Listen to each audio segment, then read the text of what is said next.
All right, I'm so glad you could join us for this presentation on human trafficking.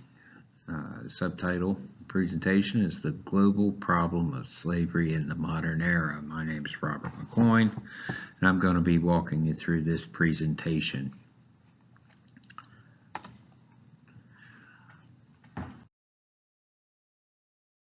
In this presentation, we're going to go off this outline. Our outline is Part 1, the current situation.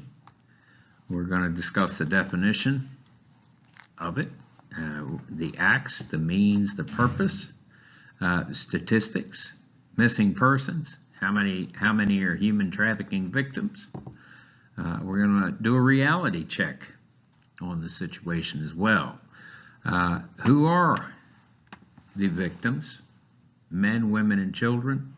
What causes someone to end up in a position where they are susceptible to human traffickers? The common thread, as we will see, is vulnerability. Okay, so the common thread in this human trafficking situation is that the individual is vulnerable in one or more ways. Most of the time, these individuals have multiple vulnerabilities, and we'll kind of get into that some.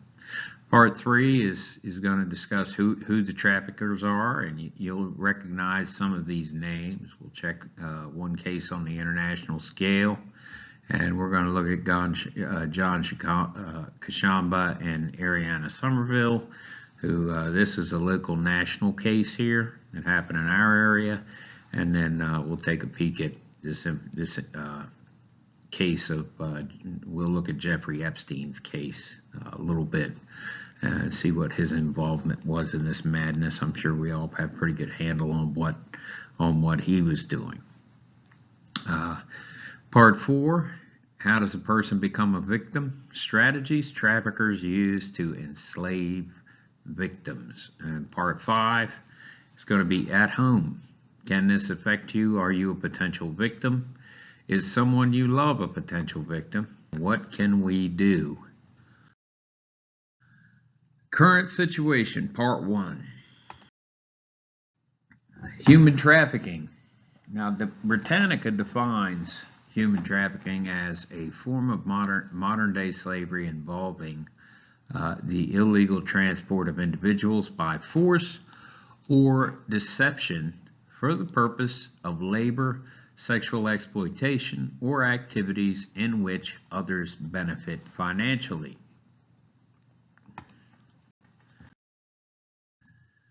The United Nations recognizes human trafficking as a global problem.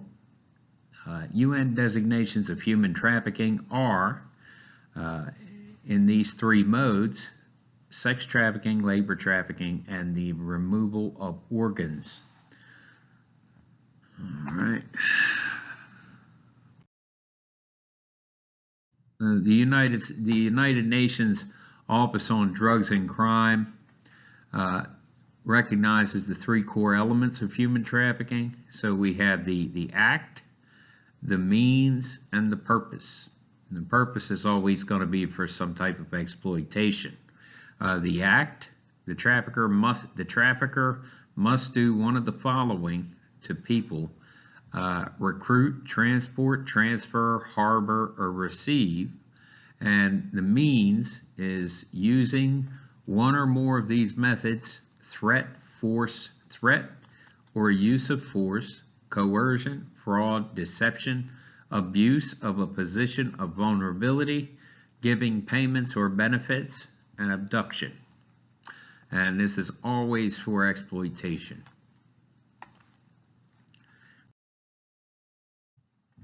Now, human trafficking statistics 1. Now, this is posted at Statistia.com, and it's reported the following, and Statistia.com reported the following information. That is on the screen here. In 2022, more than 115,000 victims of human trafficking were identified worldwide. This is 25,000 more than in the previous year, In 2022, the total of 5,600 human traffickers were convicted worldwide. Since 2004, a higher share of the victims of traffickers are men and children, while, let's see here, a higher share of the victims are traffickers are men and children, while around 3 in 4 victims in 2004 are women. The share had fallen to almost 40% in 2020. So it seems that men and children are being trafficked at a higher rate. All right, so a higher share of the victims of trafficking are men and children. Now that's since 2004. All right.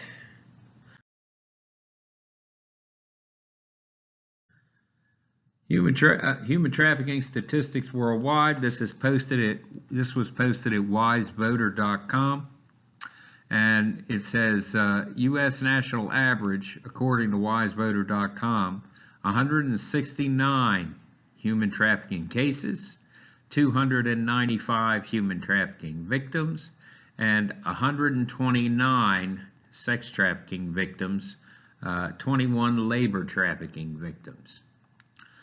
All right. Now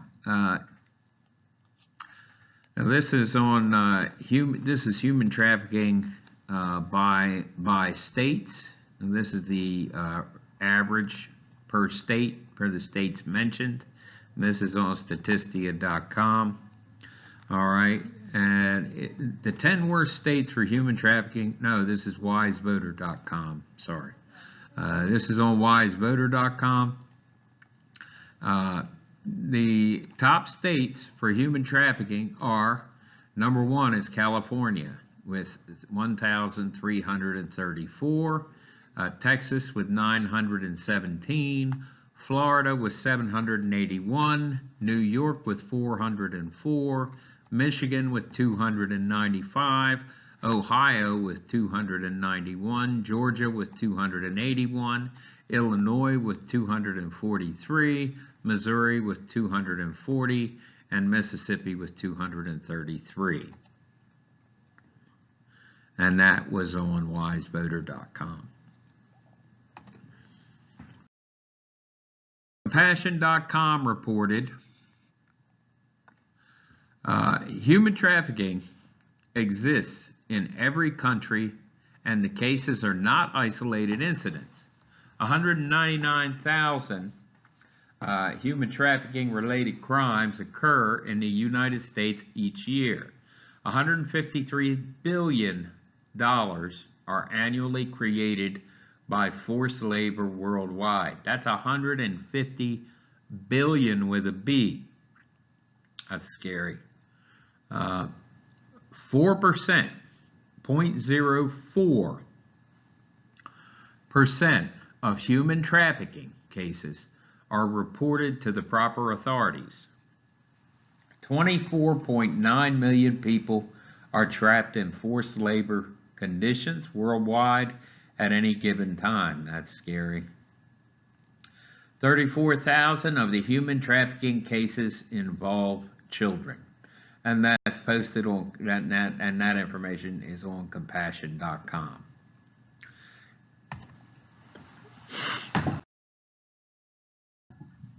According to the World Economic Forum, slavery, now this is talking about slavery in the common usage of the word, is still legal in 94 countries. Now that's shocking. And that is posted on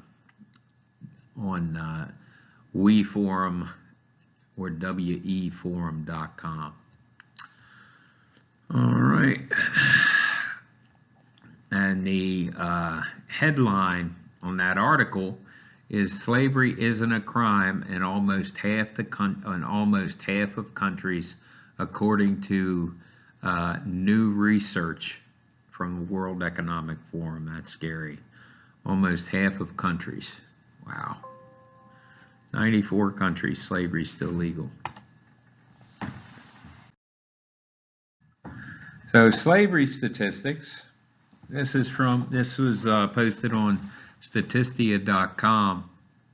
An estimated 50 million people were living in modern slavery worldwide as of 2021.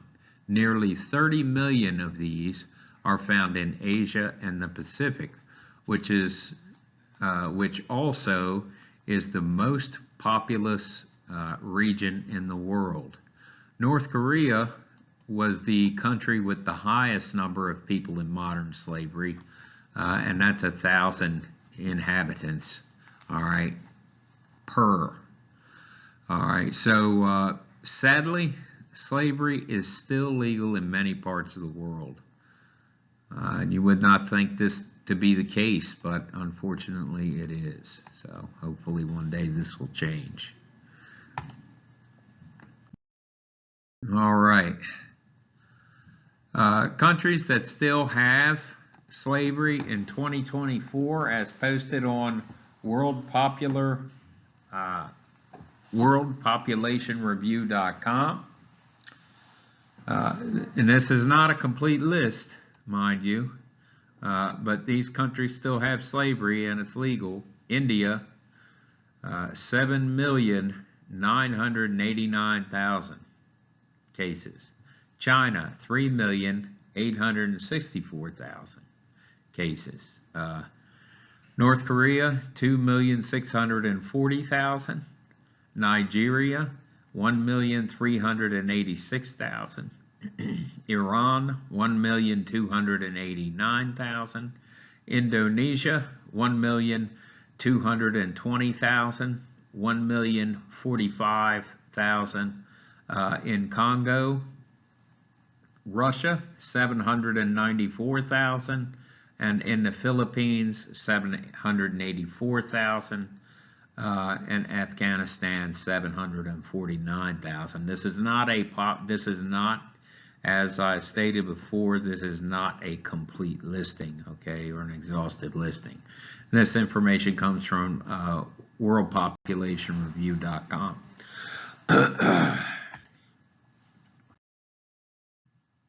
Now, Statistia.com reported in 2022 the number of missing persons files in the United States equaled 546,568 cases. Now, www.wvnstv.com reported, according to NAMUS database, 600,000 people are declared missing every year. Alongside that statistic, there are 4,400 or 4,400 unidentified bodies discovered every year. Many of these are for reasons other than human trafficking, and many missing persons cases are resolved quickly. So not all missing persons are the result of human trafficking. We live in a mobile culture here in the United States, so missing persons are pretty common indeed, okay? But normally they're found pretty quickly.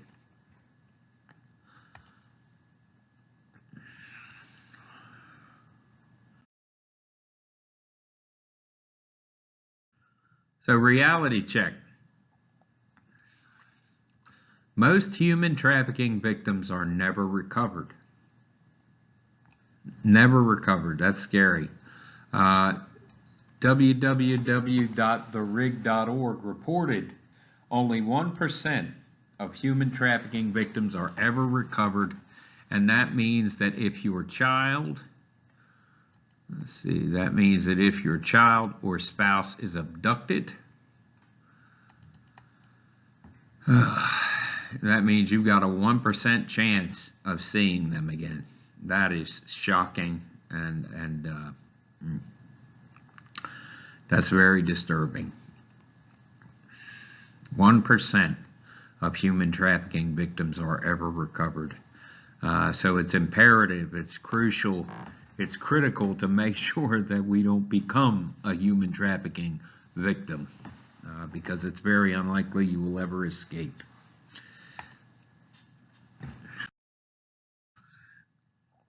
So who are the victims?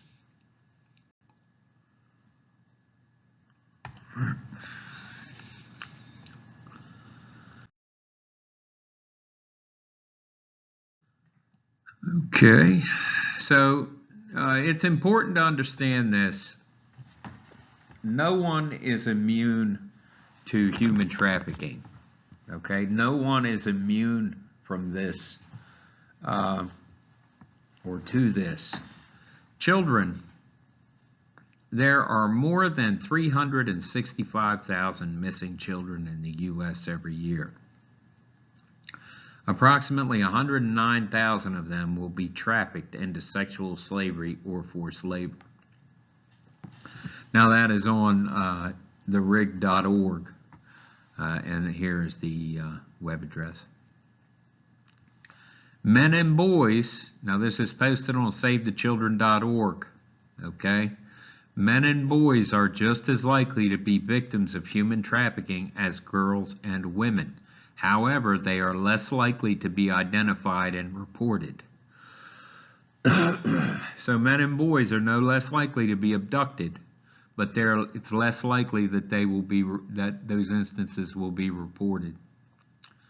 Okay? And on American Psychological Association, on their website, they have an article posted that says, women, 7 in 10 human trafficking victims are women and girls. Okay, and in that article, they kind of discuss the psychological components involved in that. Okay, now 7 in 10 women, 7 in 10 human trafficking victims are women and girls. But keep in mind that boys and men are not immune from this. They're just as likely to get grabbed as the ladies and the young ladies are.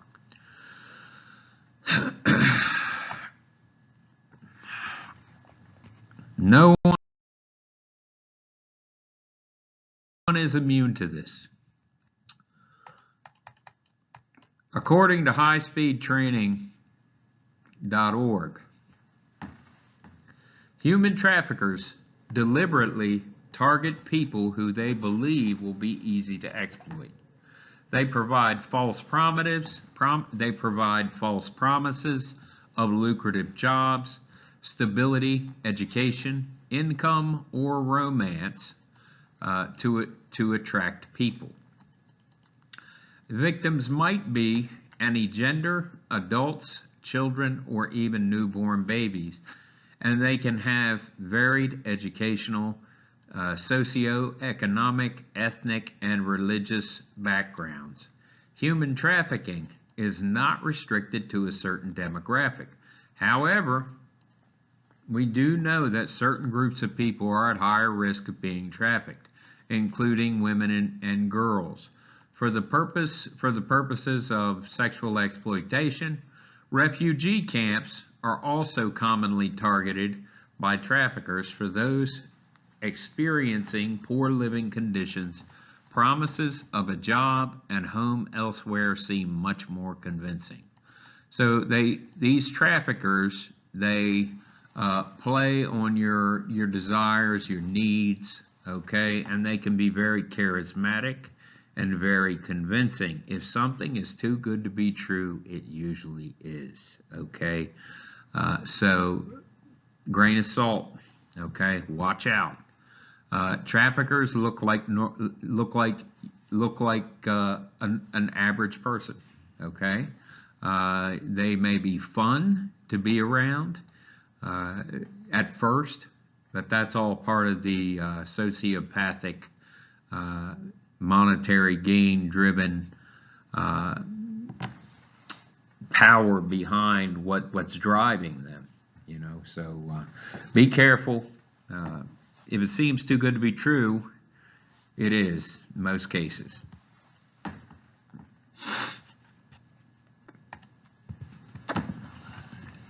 No one is immune to this. According to highspeed training in UK.org, why does human trafficking happen? Predators of human trafficking do so for monetary and financial gain. They are aided by the fact that it remains a very hidden crime and one that is difficult to detect. Many victims live in fear of their exploiters and will never speak about what they're enduring, and that's absolutely true. A lot of these poor victims live in stark terror of what will happen to them if they try to make a break for it. Okay, so it's scary. It's inhumane, honestly. So what causes someone to end up in a position where they're susceptible to human traffickers? And here, this is not meant to be an exhaustive list, but this certainly is a group of things that makes you susceptible to this. Okay, one is needs. Everyone has needs. Needs are, you need to have food, you need to have water, you need to have heat, you need to have shelter. Okay, needs can put you over a barrel, so to speak. If you don't have these things, trafficker may come along and say, hey, I can help you with this. And then therefore you know it, the awful is happening. Okay, desires. We all have desires, you know, things that we want. I think everybody wants to be loved, probably. And a trafficker can certainly project that fiction that they care about you or that they love you, and many human trafficking victims have said that that's how they were lured in. Addictions, drug addiction, gambling addiction, any kind of addiction can be used to leverage you right into human trafficking, into a human trafficking situation. A lot of times drugs are used to enslave the victim, okay? Many times. Wrong place, wrong time. Now I suspect that wrong place, wrong time probably happens more with small children than it does with adults, but it can happen. So you could be at the wrong place, wrong time, you know, and get grabbed, I suppose. But I'd imagine that this would probably be more of an issue, more of a threat with babies and small children. Okay, domestic connections.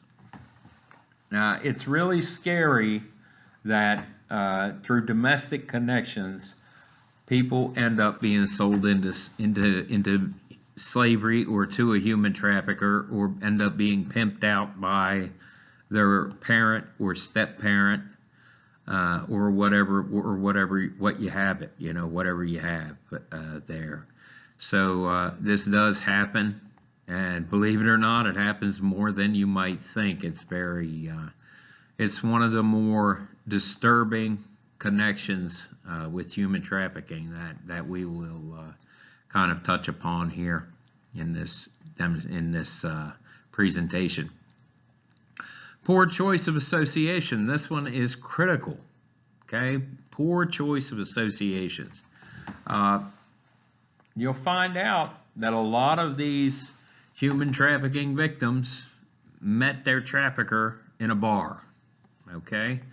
And regardless of how you feel about drinking, that right there tells me, you know, probably not a good idea to be frequenting bars.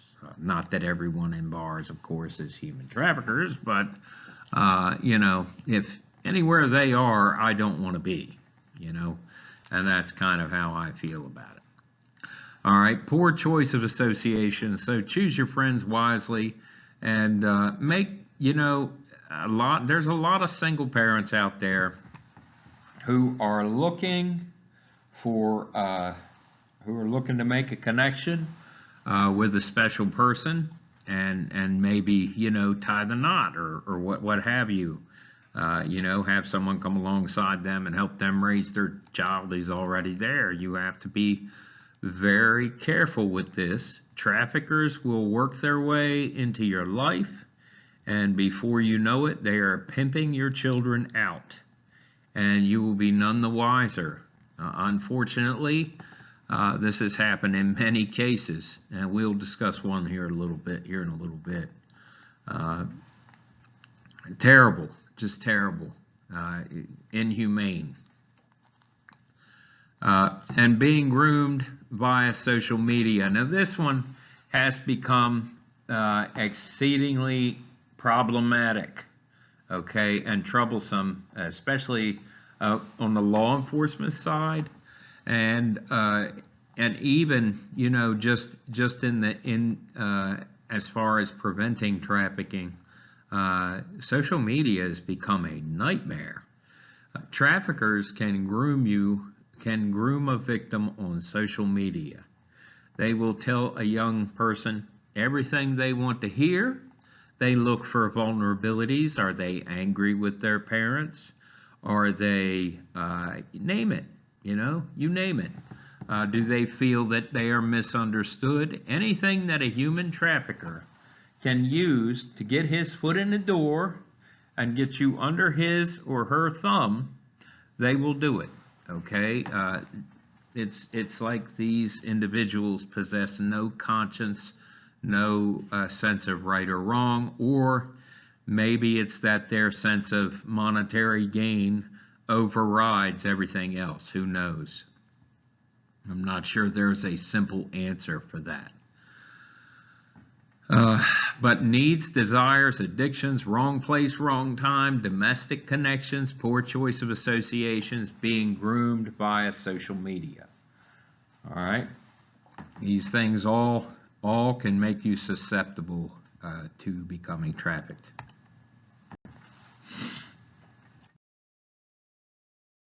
Needs. Sometimes people have been lured by the promise of medical treatment or the hope of freeing or uniting with a loved one in another country.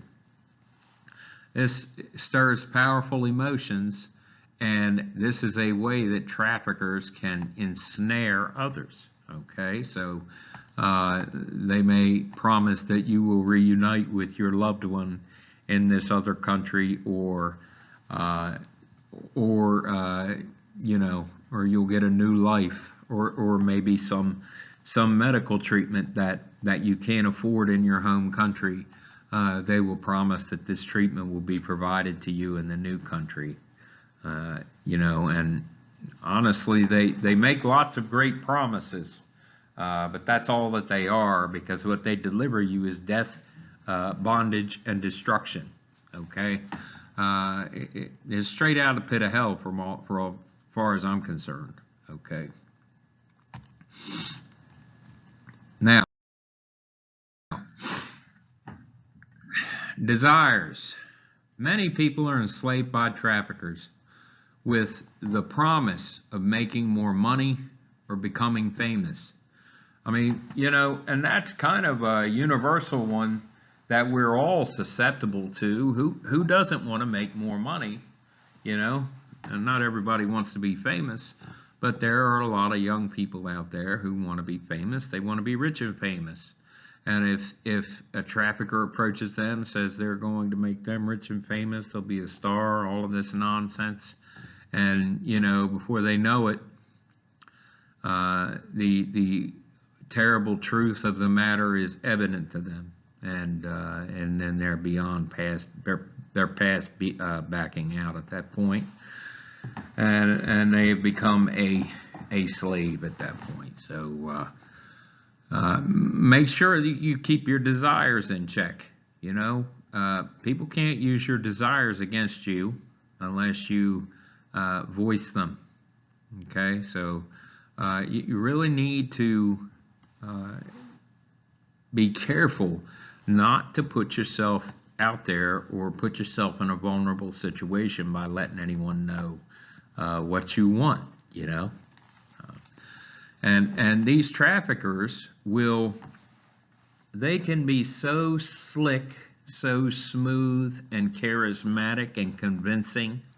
You know, it's just, but then again, most sociopaths are known for being able to be, you know, like that. If you look at Ted Bundy, he was the same way. Ladies loved the guy, but then, you know, the awful that he did, the awful things he did to them. So watch out for this, okay? Addictions. Somebody trapped by traffickers. Some are trapped by traffickers who leverage their addictions to keep them ensnared. Now, that could be a gambling addiction. That could be an addiction to heroin.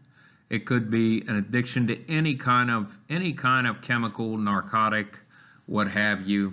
Any kind of addiction makes you enslaved, okay? And if the trafficker supplies the need, the trafficker owns you, okay? So don't sell yourself into slavery, okay? Keep those addictions in check. And obviously, you know, you would never obviously want to be doing heroin. I mean, it has like an 80% mortality rate. You know, not to mention it's illegal, but you know, I just mentioned it as a way that traffickers can ensnare and ensure that you will not leave or try to escape. But they can use your addictions against you in a powerful way. So make sure that, you know, you don't compromise yourself with addictions. Wrong place, wrong time. Now, as I said before, I think that this is probably wrong place, wrong time. Probably happens more to small children, maybe infants. Okay. When it comes to adults, I think that they probably traffickers are probably more inclined to try to use manipulation and you know, and such. All right, but with small children, they could abduct them, grab them, take off with them, and you know, 1% are finally found after they've been abducted. It's very scary. 1% of trafficking victims, okay, are recovered. It's terrible. It's terrible. All right, now domestic connections. So we got domestic connections, poor choice of associations, and then being groomed on social media. All right, so domestic connections.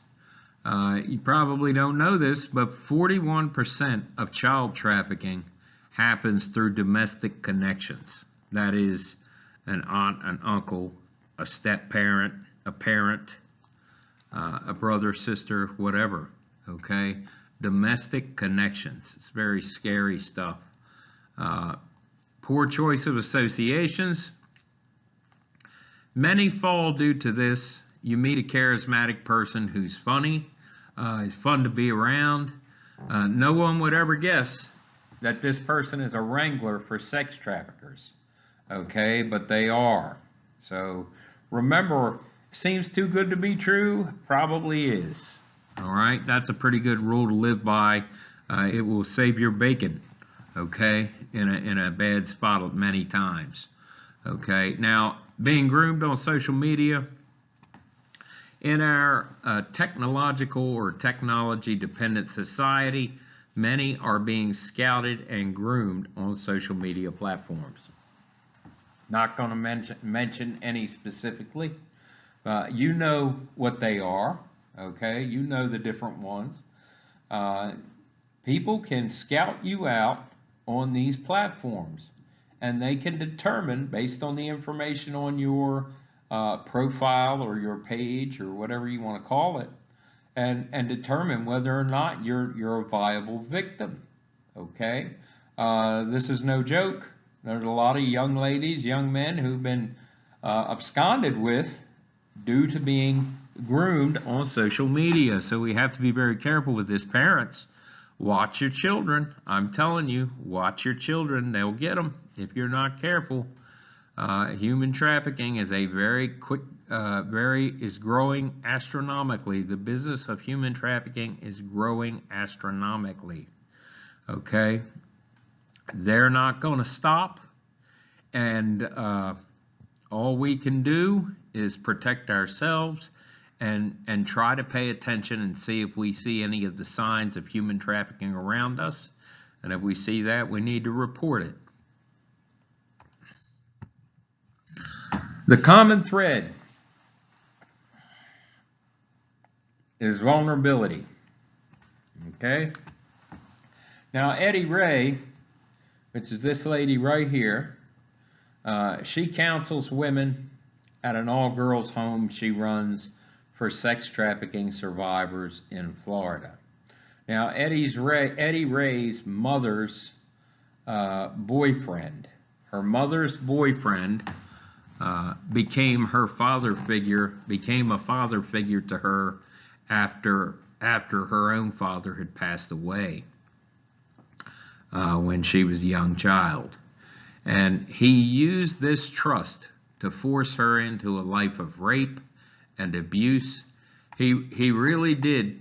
She said, Eddie Ray said this, she said he really did take on the daddy figure role. Okay, and that was her words. And you know, vulnerability, she was vulnerable in a couple of different ways. You know, first off, she was hurting from losing her father. Okay, and who wouldn't be, right? And then secondly, we had this charismatic individual come in to kind of you know, try to pretend like he's trying to make her whole again. And be a supportive, nurturing influence in her life, and the low life turns around and does that to her, okay, and pimps her out, basically. Poor lady. Is terrible. It's criminal. You know, I personally, I'll tell you, I think that there's a special place in hell reserved for human traffickers. I really do. Sad as that is. Now, then at 10 years old, this guy started sexually abusing her and trafficking her. Now, she said that literally wrecked her whole world, her whole life. This guy was selling her for sex out of the family meatpacking store. It began when she was just 10 years old. A lot of people, she said that she had a lot of people who purchased her out of that meatpacking plant, as terrible and awful and disgusting as that is, you know, that someone would do that to a poor, vulnerable child. There is no low that's too low for these guys and these traffickers, okay? No low too low for them, okay? 10 years old, this poor kid's going through this. She says, sometimes I would have to have sex with them in the meat store where the frozen meat was at. Ray survived 7 years of being sex trafficked from the age of 10 until she was 17 years old. Her story is indicative of the types of trauma faced by many survivors and the pattern of vulnerability that many exhibit prior to their exploitation. That is absolutely tragic. I tell you, it's awful, the stuff that goes on out there. It's absolutely inhumane, demonic, satanic evil we're talking about, as far as I can tell. All right, inhuman. But God bless her. She is now. She has. She counsels young women who've gone through the same thing that she had to deal with. So God bless her for that. She runs a home for sex trafficking victims in Florida, and this is her. Okay, terrible situation. So who are the human traffickers? All right. So the Office to Monitor and Combat Combat Trafficking in Persons reported in 2017, IOM estimated that 41% of child trafficking experiences are facilitated by a family member and/or caregivers. Notably, governments and anti-trafficking stakeholders overlook familial tracking. So that's talking about tracking that happens within the trafficking that happens within the family, which is when a family member or guardian is the victim's trafficker or one who sells the child to a third-party trafficker. The anti-trafficking field has identified and delineated the recruitment, grooming, and exploitation practices of traffickers practices traffickers use in various scenarios of both sex and labor trafficking. Based on this knowledge, the field has adapted anti-trafficking efforts to support survivors in specific, appropriate, and effective ways. However, familial trafficking, which is unique and just beginning to be understood in the field, is difficult to identify because it takes place within a family network and victimizes children, many of whom are under the age of 12 years old, who may not realize that they are victims. Because of this, the indicators for familial trafficking are different than the indicators for the other types of trafficking. In these cases, traffickers may begin grooming the victim at an early age, using their close proximity to take advantage of the child's developmental stage and inability to verbally express concerns or safety issues. Navigating the unique complexities in family trafficking. Office to Monitor and Combat Trafficking in Persons, and that's where that's posted. All right, now, okay, so in 2017, IOM estimated that 41% of child trafficking experiences are facilitated by family members and or caregivers. In these cases, the trafficker may begin grooming the victim at an early age, using their proximity to take advantage of the child's developmental stage and inability to verbally express concerns or safety issues. Moms and dads, be careful who you let near your children. Okay? Moms and dads, be careful who you let near your children. They may not be what they seem to be. Okay?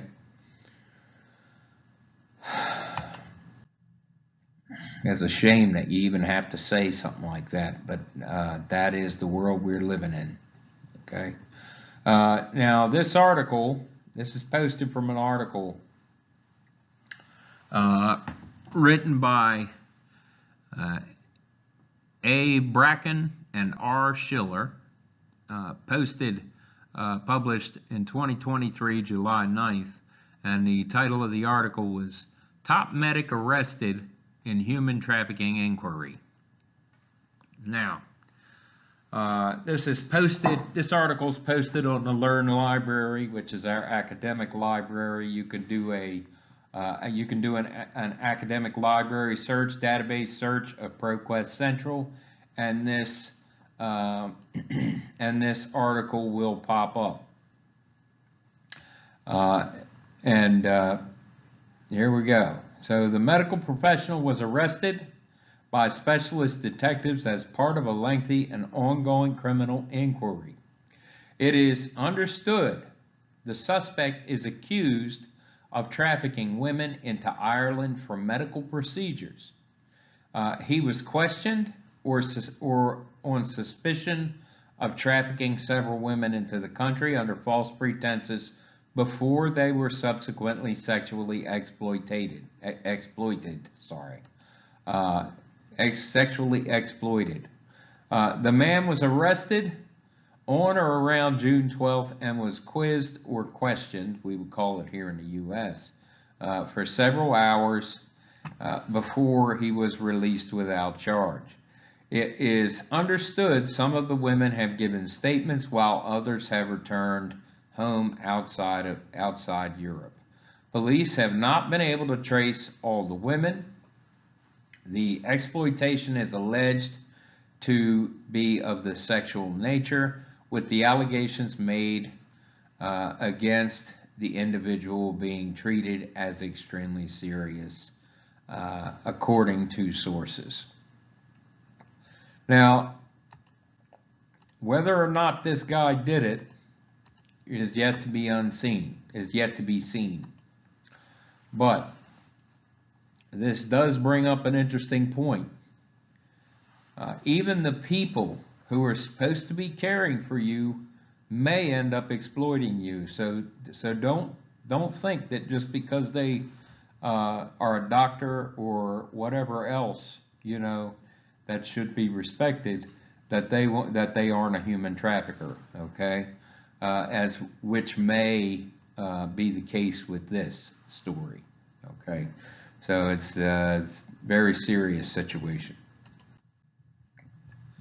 Now, traffickers, are they business people, sociopaths, or both? Now, in this article written by Jennifer O'Keefe, Mel Duffy, and Rosalind McIlvaney, the ladies pointed out that the European Commission stated that 25% of prosecuted traffickers were female, while 75% were male. A report from the European Parliament noted that the rate of female traffickers within the EU was as high as 30%, and that the number was higher that number was higher in specific regions like the eastern part of Europe, where women become traffickers to escape sexual exploitation themselves. So in this case, they're saying that these women become traffickers to escape being exploited sexually themselves. Okay, so they've got a real Judas thing going on there. All right, so that's pretty scary. So some of these women become traffickers to avoid being trafficked. Okay, sad truth. All right. European Commission stated that 25% of prosecuted traffickers were female, while 75% were male.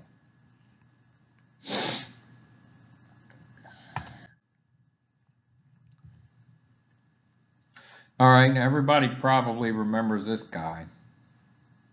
Okay, this is Jeffrey Edward Epstein. Okay, and this is posted on Wikipedia. And Jeffrey Epstein, January 20th, 1953 to August 10th, 2019, was an American financier and sex offender. Born and raised in New York City, Epstein began his professional life by teaching at the Dalton School despite lacking a college degree.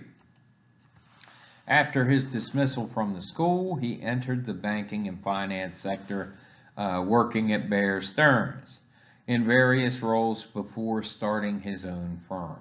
Epstein developed an elite social circle and procured many women and children whom he and his associates sexually abused. In 2005, police in Palm Beach, Florida, began investigating Epstein after a parent reported that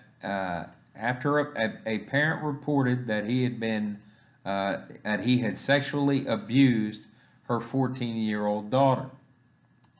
Federal officials had identified 36 girls, some as young as 14 years old, whom Epstein had allegedly sexually abused. Epstein pleaded guilty and was convicted in 2008 by a Florida state court of procuring a child for prostitution. That's a shame. What a rat. And soliciting a prostitute. He was convicted of only 2 crimes as a part of his controversial plea deal and served almost 13 months in custody, but with extensive work release. Epstein was arrested again on July 6, 2019 on federal charges for sex trafficking of minors in Florida and New York. He died in his jail cell on August 10, 2019, and the medical examiner ruled that his death was a suicide by hanging. Epstein's lawyers have disputed the ruling, and there has been significant public skepticism about the cause of his death, resulting in numerous conspiracy theories. Since Epstein's death precluded the possibility of pursuing criminal charges against him, a judge dismissed all criminal charges on August 29, 2019. Epstein had a decade-long association with the British socialite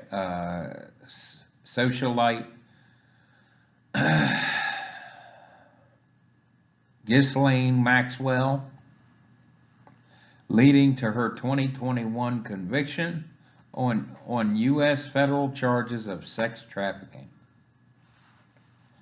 and conspiracy for helping him to procure girls, including a 14-year-old for child sex abuse and prostitution. Many rich and powerful people, not to mention world leaders, have been named in connection with this monster. Okay. Now, official FBI statement regarding his death.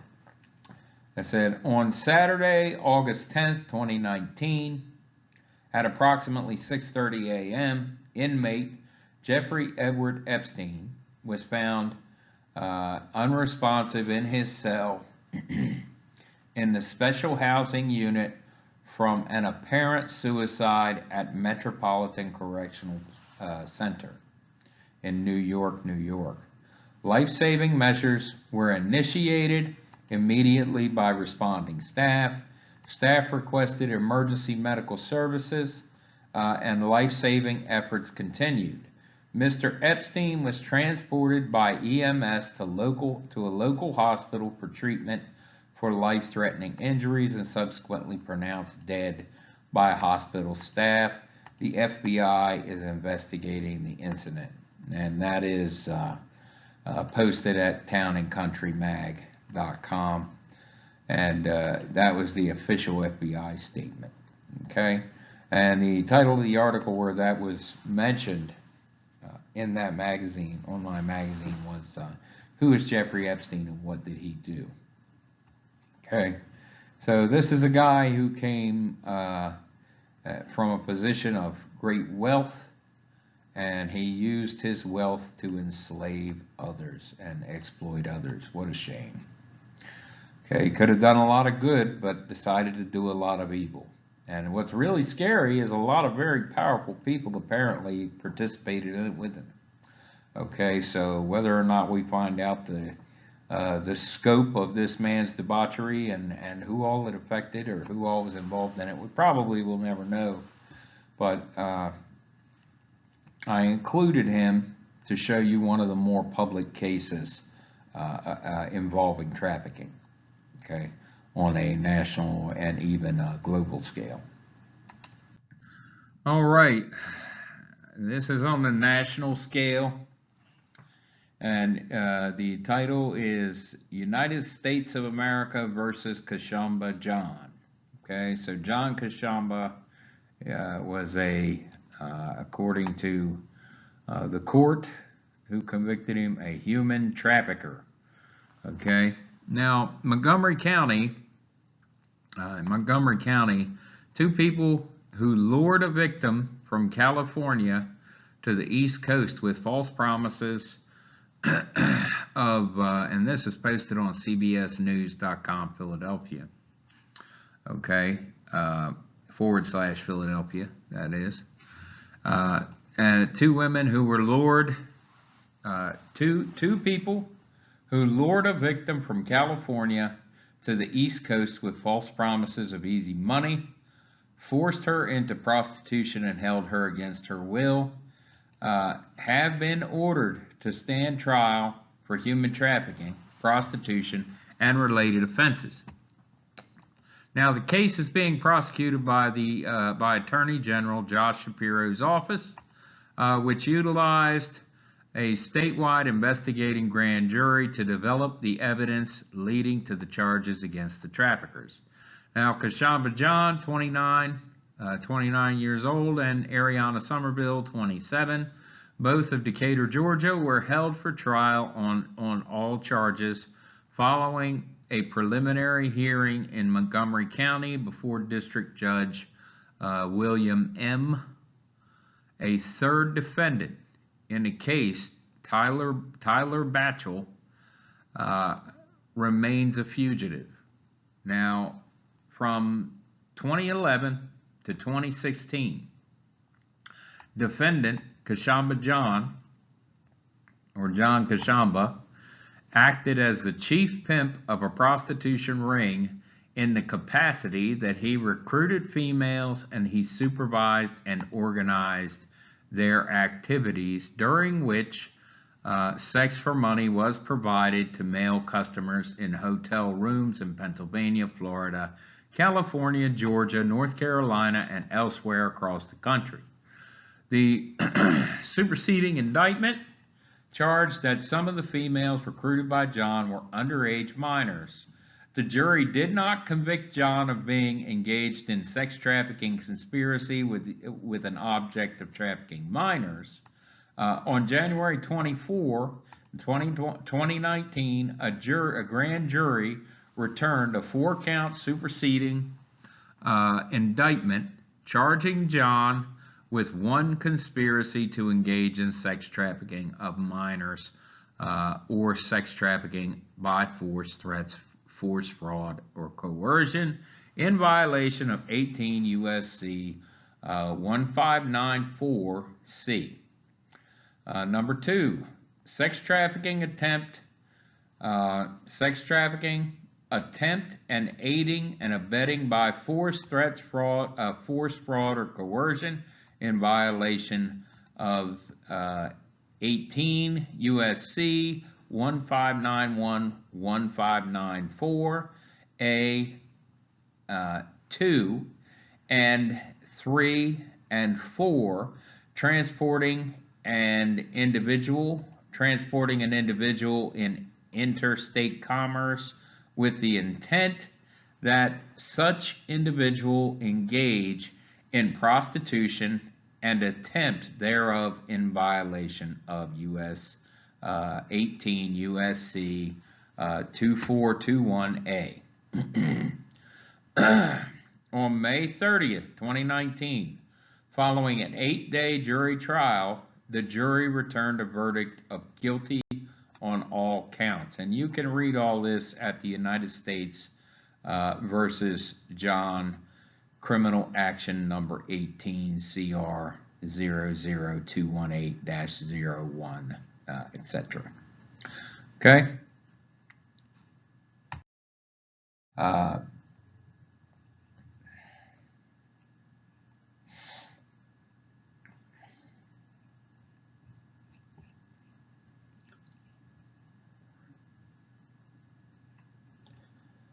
okay.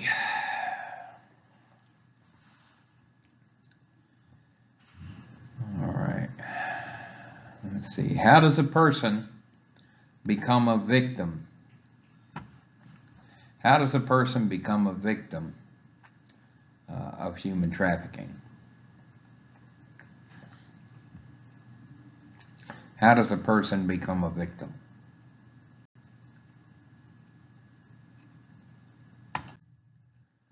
All right. A person becomes a victim by being vulnerable, proximity, being near traffickers, being emotionally or romantically desperate, being gullible. If something seems too good to be true, it probably is. Okay. And when I say being gullible, I don't mean that in an offensive way. I just mean that maybe they were a little naive, didn't understand the danger, okay, and so forth and so on. Now, 3 ways. Now, this is posted by theguardiangroup.org. 3 ways traffickers trap victims: force, violence, threats; using fear as a means of control; fraud, promises that are never followed through on. These promises might be of love or a job; coercion, threats, pressure, or shame.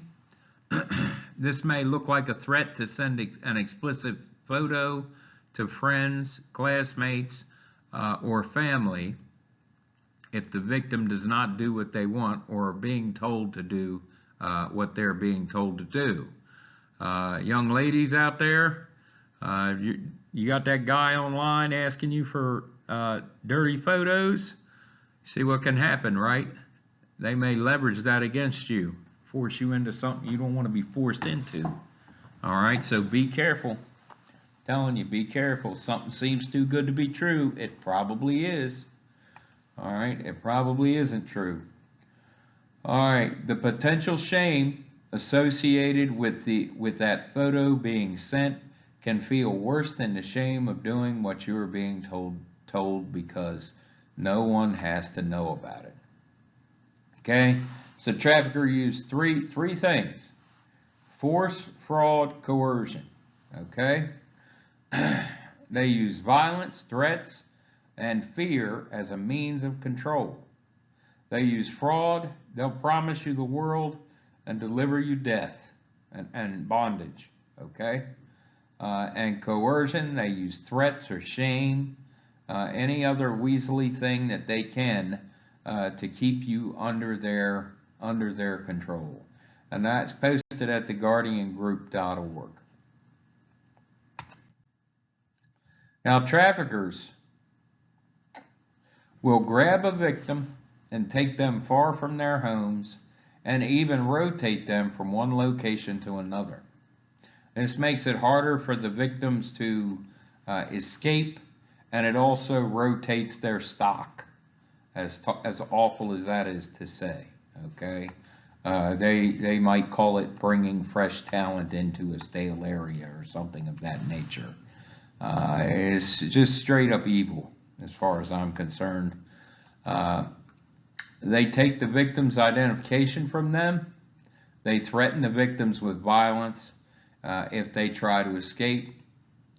Now, many years ago, when I was a young man, I saw something, and I didn't know what I was seeing then, but now I know I was probably seeing an instance of human trafficking.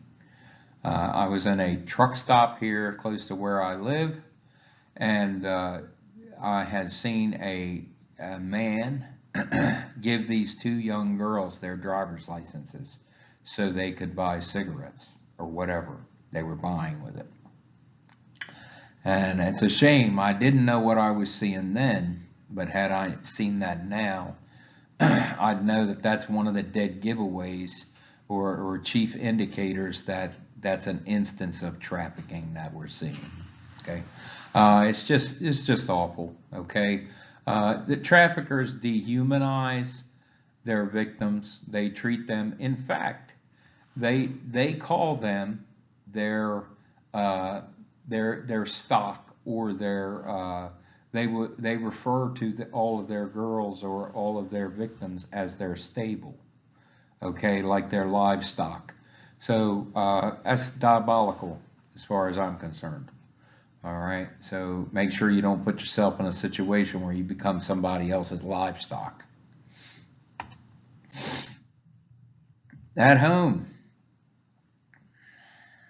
Now, the next 4 slides, I'm going to ask you 4 questions. After each one, I'm going to just be silent for about 20 seconds, and I want you to consider what's been asked of you and determine, and search your own life and determine where you are in relation to these questions, okay? Then we'll move on to the next question.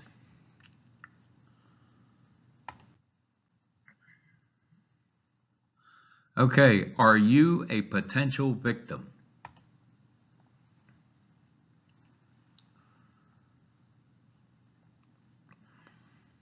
Okay. Let's see.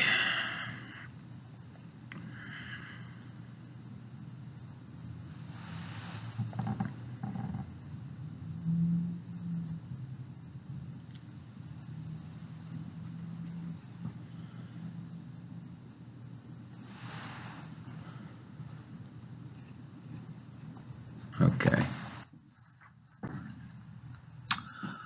Next question. Is someone you love a potential victim?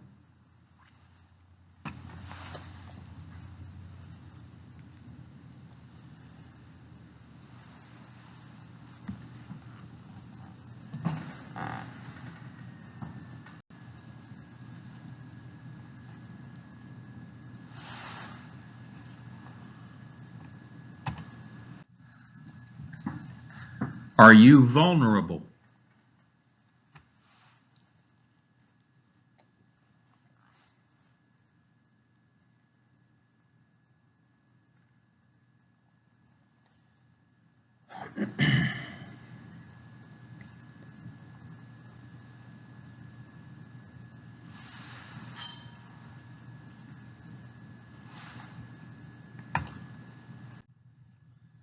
Is someone you love vulnerable?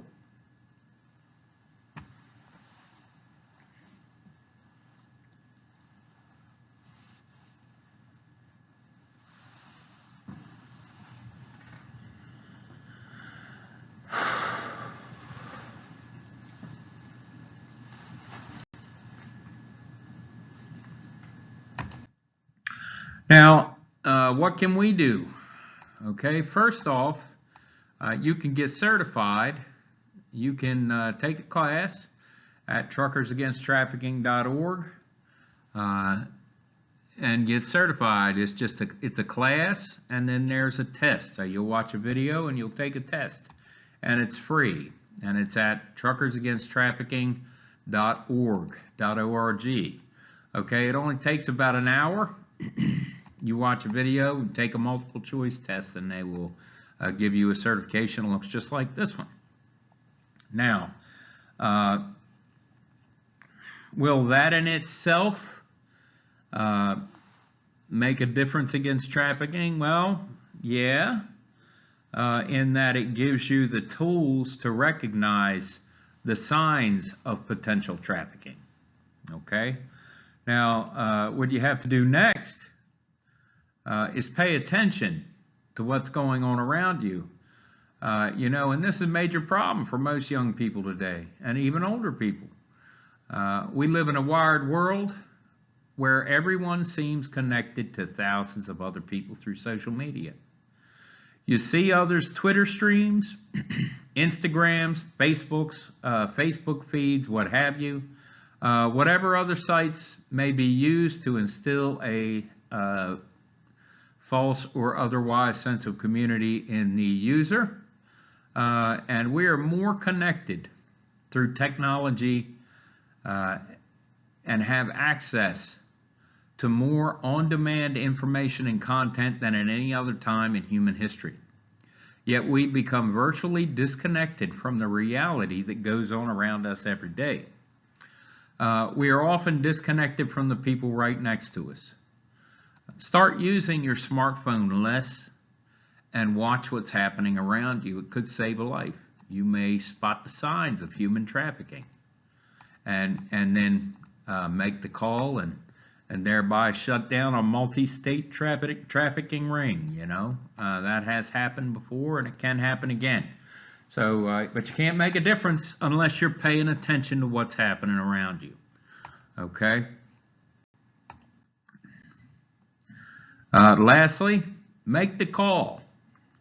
If you suspect human trafficking, call the National Trafficking Hotline at 1-888-373-7888. You can also call U.S. Immigration and Customs at 1-866-347-7888. Okay, these are two numbers you can call if you suspect human trafficking.